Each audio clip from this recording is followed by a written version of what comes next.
Bueno, para hacer el pequeño vals necesito la posición Fa Sol La en las dos manos. En la mano derecha voy a hacer Fa Sol La con el 2, 3 y 4 en diagonal, estas tres blancas.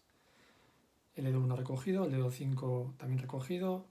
Y en la mano izquierda puedo hacerlo con el 5, 4 y 3, ¿vale? Por razones que veremos más adelante, o puedo hacerlo igual con el 2, 3, 4, 3 y 2. La, Sol, Fa, 4, 3 y 2. Para buscar esto sin mirar, puedo ir al Do, luego al La, pongo el Sol en diagonal, uno para arriba y para adentro, y el Fa también diagonal, uno para arriba y para adentro. Puedo buscar directamente el Fa en la tercera fila, y desde aquí, uno para abajo y para afuera, y otro para abajo en diagonal y para afuera. Fa, Sol, La.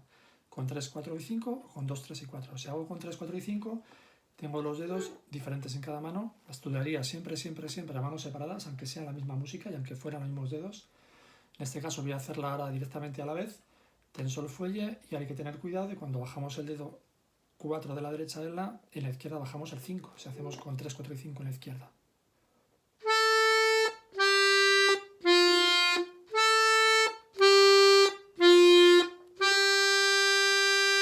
3, 4, suelto, cambio, 1, 2,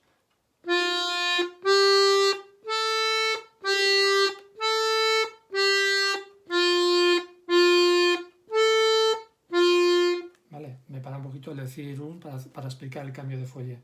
Que lo quiero hacer con los mismos dedos, más sencillo.